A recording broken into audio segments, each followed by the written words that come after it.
आज हम लोग ग्लोब के बारे में जानेंगे कि ग्लोब क्या है और इसकी उपयोगिता क्या है। इसको हम लोग सबसे पहले ग्लोब क्या है उसकी समझ समझेंगे, फिर अक्षांश और अक्षांश रेखाएं, देशांतर और देशांतर रेखाएं, फिर स्थानीय समय और मानक समय, और उसके बाद अंतर्राष्ट्रीय तिथि रेखा क्या है इसके बारे में हम लोग समझेंगे और एक दृष्टिकोण बनाने का प्रयास करेंगे। देखिए, ग्लोब पृथ्वी का एक मॉडल है, वो ग्लोब है। इस प्रकार का आप लोगों ने अपने विद्यालय में देखा होगा, और अगर नहीं देखे हैं तो प्रयोगशाला में जाकर आप ग्लोब को देख लीजिए। ये इस प्रकार की एक आकृति है जिसे हम लोग ग्लोब कहते हैं। यह एक स्टैंड पर होता है और यह जो गोल आकृति देख रहे हैं यह पृथ्वी है, और लग रहा है जैसे थोड़ी सी पृथ्वी झुकी हुई है। जब इसको घुमाएंगे तो एकदम सीधा नहीं घूमता, थोड़ी सी, क्योंकि पृथ्वी अपने अक्ष पर झुकी हुई है, इसलिए इस तरह की आकृति बनाई गई है। तो ग्लोब पृथ्वी का यह मॉडल है, यह पृथ्वी का मॉडल है, और इस ग्लोब के द्वारा पृथ्वी की पूर्ण आकृति दिखाई जाती है। अब इसको घुमाएंगे तो यहाँ पर जो महादेश है, फिर दूसरा आ जाएगा, फिर तीसरा आ जाएगा, और ये जो नीला नीला देख रहे हैं यह महासागर है, और ये जो पीला देख रहे हैं यह स्थल आकृति है। अलग अलग महादेश है जो कि महासागरों के द्वारा अलग अलग होता है। चूँकि दो महादेश के बीच में महासागर है, तो इसलिए यह एक महादेश हो गया, यह एक महादेश हो गया। इसको घुमाएंगे तो फिर अलग अलग आकृति आएगी। ग्लोब पृथ्वी का सही प्रतिरूप है। इसी तरह की पृथ्वी दिखती है। अगर हम अंतरिक्ष से जाकर देखें तो पृथ्वी इसी प्रकार, उसमें स्टैंड सिर्फ नहीं रहेगा, बाकी पृथ्वी दिखेगी। या चूंकि स्टैंड इसलिए दिया गया ताकि ये कहीं पर तो टिका रहेगा जहाँ पर उसको हम घुमा सकते हैं, और यह पृथ्वी दोनों तरफ कील में लगा हुआ है और इसको हम चारों तरफ घुमा सकते हैं। तो हमने अभी देखा कि जो ग्लोब होता है वो पृथ्वी का सही प्रतिरूप होता है।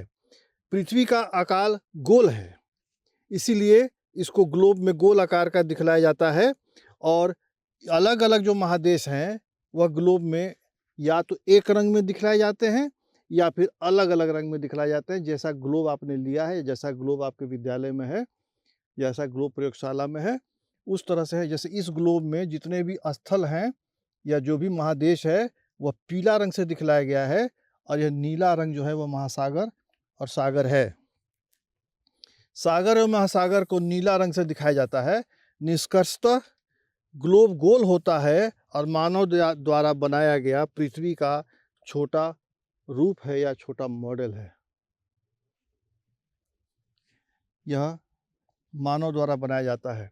यह एक स्टैंड पर होता है, आपने देखा है। यह जो ब्राउन कलर का दिख रहा है, यह एक स्टैंड है।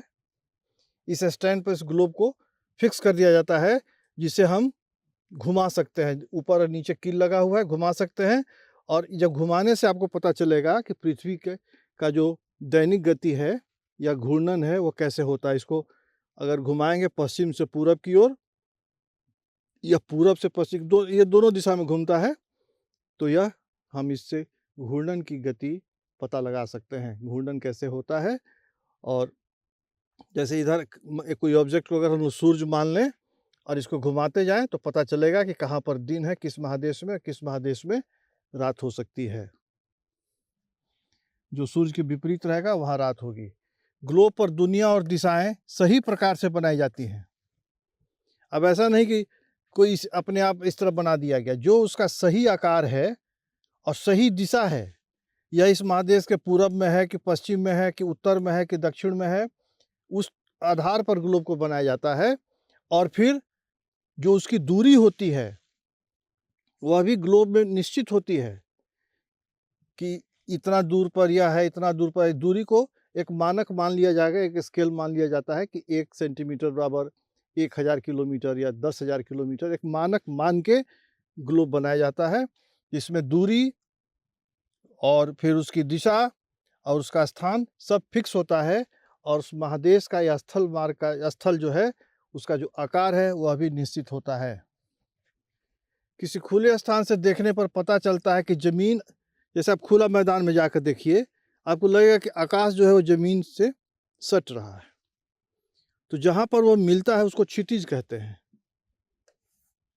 क्षितिज ऐसा इसलिए होता है कि पृथ्वी गोल है, और किसी भी गोल वस्तु पर एक जगह खड़ा होकर आप पूरा नहीं देख सकते हैं। इसलिए हमको लगता है कि आकाश जो है वह ज़मीन में आकर मिल रहा है, लेकिन ऐसा होता नहीं है। चूँकि पृथ्वी गोल है इसलिए ऐसा दिखाई पड़ता है। हम एक जगह खड़ा होकर पृथ्वी को नहीं देख सकते हैं। चपटा होता तो थोड़ा ज़्यादा दूर तक देख सकते थे, लेकिन चूँकि पृथ्वी गोल है इसलिए हमको लगता है कि वहाँ पर आकाश जाकर मिल गया। अतः पृथ्वी गोलाकार नहीं बल्कि चपटी दिखाई देती है, क्योंकि पृथ्वी गोल है और हम एक जगह खड़ा होकर पूरे दूरी को नहीं देख सकते हैं, पूरे पृथ्वी को नहीं देख सकते हैं, चूँकि गोलाकार है इसीलिए वो चपटा जैसा पृथ्वी दिखता है। अब पहले माना भी जाता था, जब यह ज्ञात नहीं था कि पृथ्वी गोल है, कि हम समुद्र की यात्रा करेंगे तो एक समय ऐसा आएगा कि हम आगे जाकर गिर जाएंगे, क्योंकि पृथ्वी चपटी है। लेकिन जब पता चला, खगोलवेताओं ने जब जानकारी ली कि पृथ्वी गोल है, तब उस भ्रम को दूर किया गया। अंतरिक्ष से अगर पृथ्वी को देखते हैं, आकाश से देखते हैं, तो लगता है कि नीला गेंद जैसा टंगा हुआ है, ब्लू कलर का बॉल जैसा दिखता है अंतरिक्ष से। मानचित्र जो होता है, जैसे ग्लोब हो गया, और यही चपटा जगह पर अगर इसी चीज़ को बनाया जाए, अगर जैसे इस ग्लोब को बीच से काट दिया जाए और फिर उसको फैला दिया जाए, चपटा कर दिया जाए, तो मानचित्र का आकार ले लेगा। तो मानचित्र चौरस चपटे पर या उस सतह पर बनाया जाता है। अब उसमें भी सागर और महासागर को नीले रंग में और अन्य महादेश को अलग अलग रंगों में दिखाया जाता है, जैसे ग्लोब में होता है।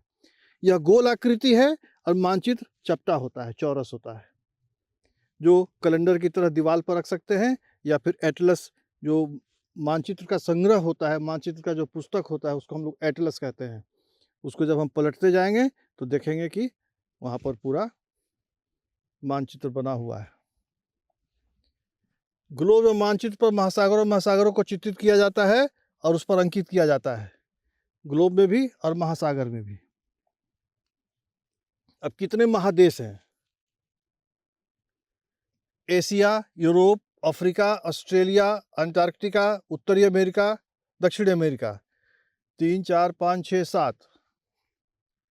7 महादेश हैं। Asia, Europe, Africa, Australia, Antarctica, उत्तरी अमेरिका और दक्षिणी अमेरिका, जिसमें एशिया सबसे बड़ा महादेश है। और ये देखिए महासागर, 4 महासागर, हिंद महासागर, प्रशांत महासागर, अटलांटिक महासागर और आर्कटिक महासागर। और अंटार्कटिका में चूंकि 3 महासागर से घिरा हुआ है, वहाँ बर्फ जमा रहता है, तो उसको कुछ लोग अब 5वां महासागर भी कहने लगे हैं कि अंटार्कटिका महासागर है, 5वां महासागर है। लेकिन वास्तविकता यह है कि 4 ही महासागर हैं और वो अंटार्कटिका जो है वो महादेश है।